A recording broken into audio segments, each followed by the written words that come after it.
नमस्कार, ई news MP में आपका स्वागत है। मैं हूं आपके साथ दीप्ति। आइए शुरुआत करते हैं खास खबर के साथ। त्रिस्तरीय पंचायत चुनाव के मद्देनजर सीधी जिले में भी पंच सरपंच पद हेतु नाम निर्देशन पत्र लेने की प्रक्रिया शुरू है। आरओ सेक्टर के अधीन बनाए गए विभिन्न एआरओ सेक्टरों के माध्यम से नाम निर्देशन लिए जा रहे हैं।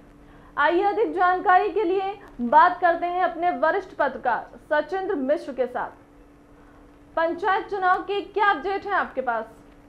देखो दीप्ति, अभी जो सीधी जिले की वर्तमान की स्थितियां हैं, जो आज नामांकन का दूसरा दिन है। नामांकन के दूसरे दिन क्योंकि सरवार सिद्धि का योग भी था, अमृत सिद्धि का योग भी था, लेकिन अभी जिस तरीके से सीधी जनपद पंचायत की स्थिति है, यहाँ अगर फोकस करें, यहाँ अगर प्रकाश डाला जाए तो अभी जनप्रतिनिधियों में जो चुनाव लड़ने वाले अभ्यर्थी हैं, तो अभी ऐसी कोई स्थिति स्पष्ट नहीं झलक रही है, नहीं दिखाई दे रही है जो बढ़ चढ़ के भी सामने आए। तो इसके पीछे एक लॉजिक ये भी हम मान सकते हैं कि अभी दिल्ली सुप्रीम कोर्ट से भी फैसला आना शेष है कि सुप्रीम कोर्ट ने अभी कोई स्पष्ट ऐसा आदेश नहीं दिया अभी फिलहाल अभी तक कि चुनाव होने हैं कि नहीं होने हैं। तो अभी हमारी जनपद पंचायत सीधी के अधिकारियों से जो मेरी बात हुई है, जो भी हमने जानकारी हासिल किया है, तो उसमें अगर बात करें, उसमें अगर हम फोकस करें, नजर डालें, तो अभी 88 ऐसी पंचायतें हैं जहां जनपद पंचायत सीधी के पंच और सरपंचों के चुनाव होने हैं।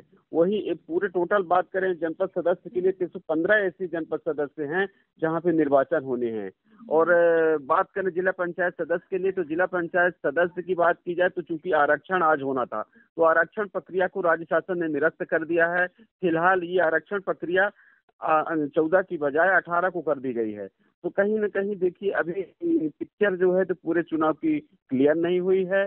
तो कहीं न कहीं राज्य निर्वाचन आयोग की जो दिशा निर्देश हैं, गाइडलाइंस हैं, तो वो भी देखा जाए, वो भी बड़ा महत्वपूर्ण है।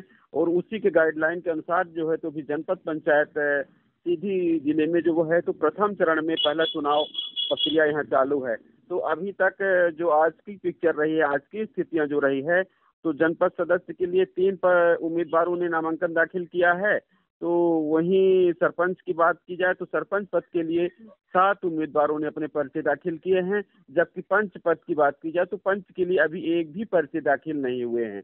तो ये तो रही देखिए आज पूरी सुबह से लेके अभी तक की शाम तक की जो पिक्चर रही, तो ये हालात रहे हैं। और अभी निर्वाचन आयोग की जो गाइडलाइन है, तो गाइडलाइंस के अनुसार काम भी यहाँ पे जिला स्तर पे, युद्ध स्तर पे जिला प्रशासन द्वारा किए जा रहे हैं। और निर्वाचन कार्य में जो हमारे अधिकारी कर्मचारी लगे हुए हैं, तो उसके मुताबिक कार्य युद्ध स्तर पे अभी किया जा रहा है। तो कहीं न कहीं देखा जाए तो अभी दिल्ली के निर्देश के, दिल्ली के आदेश की प्रतीक्षा है कि दिल्ली क्या कहता है, सुप्रीम कोर्ट क्या कहता है कि निर्वाचन होंगे या नहीं। आज ये दूसरा दिन है, अभी ये निर्वाचन प्रक्रिया भी निरंतर जारी रहेगी। आगे अभी हमें प्रतीक्षा का इंतजार करना है कि निर्वाचन किस तरीके से होंगे कि नहीं होंगे। तरह तरह की बातें अभी यहाँ पे लोगों के जहान में मंडरा रही है। तो हमें अभी सिर्फ जरूरत है इंतजार की। तो सब्र करें, थोड़ी देर हैं। सुप्रीम कोर्ट के आदेश के बाद जो है तो कुल मिला के पिक्चर क्लियर होगी कि चुनाव किस तरीके से होंगे, कैसे होंगे। हालांकि समझा जा रहा है कि चुनाव होंगे। और ये अभी तो दूसरा दिन है। कल देखिए कल क्या स्थितियां होती है सामने, कल फिर आपसे अपडेट करेंगे। दीप्ति, वस्तुआ के कंचनपुर पेट्रोलिंग कैंप में इको पर्यटन विकास बोर्ड और संजय टाइगर रिजर्व के संयुक्त तत्वाधान में अनुभूति कार्यक्रम संपन्न हुआ। आपको बता दें कि शासकीय हाई सेकेंडरी स्कूल वस्तुआ और रामगढ़ के कुल 120 छात्र छात्राओं और उमरिया गांव और बहेरा डाल के 125 बच्चों ने वन भ्रमण कर पर्यावरण, पौधारोपण, वन संरक्षण और वन्य जंतुओं की विस्तृत जानकारी प्राप्त की।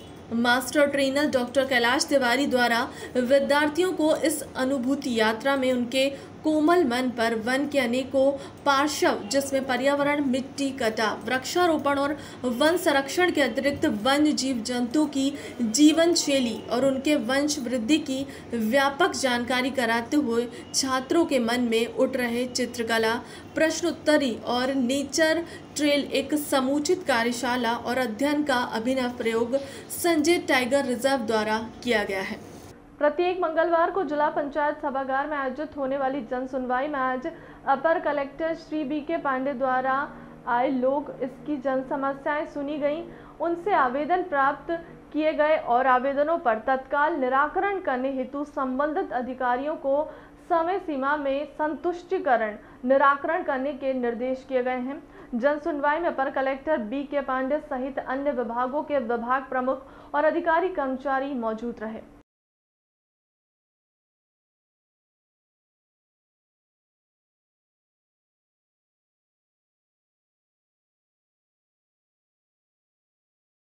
जिले में चलने वाले अधिकांश ऑटो वाहनों के पास परमिट नहीं है। बिना परमिट के शहर व गांव की सड़कों पर दौड़ने वाले ऑटो वाहनों पर अब यातायात पुलिस द्वारा लगाम कसनी शुरू कर दी गई है, जिसके लिए आए दिन चेकिंग अभियान चलाकर कार्यवाही की जा रही है। आपको बता दें कि जिले में चलने वाले ऑटो वाहनों में कुछ ही ऑटो वाहनों के परमिट बने हुए हैं, बाकी के बिना परमिट के ही लगातार सड़कों पर दौड़ रहे हैं, जिसे देखते हुए यातायात पुलिस द्वारा चालानी कार्रवाई की जा रही है और करीब दर्जन भर ऑटो यातायात थाने में खड़े हुए हैं, जिन्हें अब न्यायालय द्वारा ही मुक्त किया जाएगा।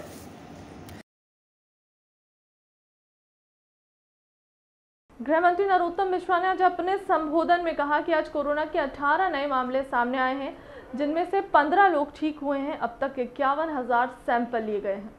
आपको बता दें कि उन्होंने दिग्विजय सिंह पर तंज कसते हुए कहा कि दिग्विजय सिंह को अगर कॉमेडी करवानी है तो आलू से सोना बनाने की बात करने वाले को लाएं। दिग्विजय सिंह को अगर कॉमेडी शो करवाना है तो राहुल गांधी को क्यों नहीं बुला लेते। मध्य प्रदेश में अगर किसी ने हिंदू देवी देवताओं को अपमानित करने वाला शो किया तो उसका स्थान सिर्फ जेल ही होगा। किसी को भी किसी की भावनाओं के साथ खेलने की अनुमति नहीं होगी। एनजीओ की विदेश फंडिंग पर नरोत्तम मिश्रा ने कहा कि विदेशों से जो फंडिंग की जा रही है उसकी जांच हो रही है। विदेशों से जो पैसा आ रहा है उसका इस्तेमाल धन परिवर्तन में तो नहीं हो रहा। कमिश्नर प्रणाली लागू करने के बाद भी कई पद रिक्त हैं। इसे लेकर उन्होंने कहा कि सभी पद जो आवश्यक थे वो भर दिए जाएंगे और जो आवश्यक होंगे तो उस पर भी भर दिए जाएंगे। कोरोना के क्षेत्र में पिछले 24 घंटे में संपूर्ण प्रदेश के अंदर 18 नए प्रकरण आए हैं,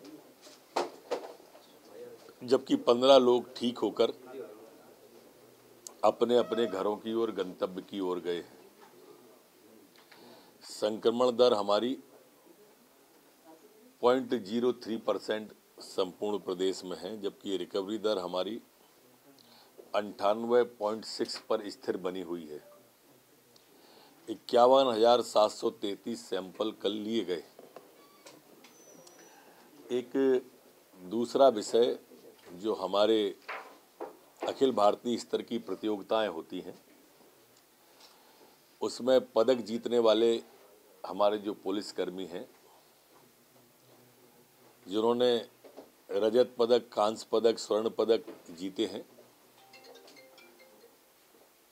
महिला आरक्षक हमारी तृप्ति पांडे, दीक्षा शर्मा, के भी प्रसन्ना, दीक्षा, और इनको क्रमशः पदकों के कारण से नगद पुरस्कार 1 लाख रुपए, स्वर्ण को, रजत को 75,000 और कांस्य पदक को 50,000 रुपए का नगद पुरस्कार दिया जा रहा है।